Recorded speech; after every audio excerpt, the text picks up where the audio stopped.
அடாடாடாடாடா, இதை எதிர்பார்க்கலையே.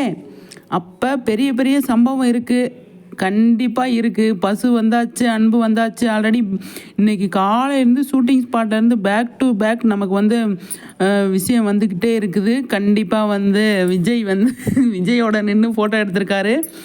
பார்க்கலாம், அடுத்தடுத்து எதிர்பார்க்குறது நிறைய விஷயங்கள் நடக்கும் அப்படிங்கிறது தான் கண்டிப்பாக நடக்குது. ஆனால் காவேரி விஜய் மேட்டரை கொஞ்சம் தள்ளி வச்சுட்டு இந்த சுற்றி நடக்கிறதெல்லாம் கொண்டு வருவாங்க அப்படிங்கிறதான், அப்படி கொண்டு வர்றதான் நல்லதுன்னு கூட. கண்டிப்பாக விஜயும் நம்ம பசுவும் நின்று ஃபோட்டோ எடுத்திருக்காங்க, நல்லா சிரிச்சிட்டு நிற்கிறாங்க. அதுக்கு சீரியலில் எந்த மாதிரி போகும் அப்படின்னு சொல்லி தெரியல. ஆனால் செம்ம சீனு, சூப்பரு, நல்லா இருக்குது பார்க்குறதுக்கு. இவங்களை சுற்றி என்ன நடக்கும், பசுபதி வந்திருக்கார் இல்லையா, அதில் என்ன நடக்கும் அப்படிங்கிறத நம்ம எதிர்பார்க்கணும். சூப்பருங்க, செம்மையாக போய்கிட்டு இருக்கு மகாநதி அப்படிங்கிறதான். ஆனால் நம்ம பசு வந்து வந்திருக்கிறதுனால ராகினி தான் வர வச்சுருப்பாங்களோ அப்படிங்கிறது என்னோட கெஸ்ஸு எப்போயுமே இருக்குது. அப்பா வாங்க இங்கே, இவங்க ரெண்டில் சந்தோஷமாக இருக்காங்க, ஏதாவது ஒரு சர்ப்ரைஸாக ஏதாவது பண்ணியிருப்பார் விஜய் காவேரியை படுத்துறதுக்காக வேண்டி, அதை கெடுக்கிறதுக்குன்னே வந்திருப்பாங்க அப்படின்னு தான் தோணுது.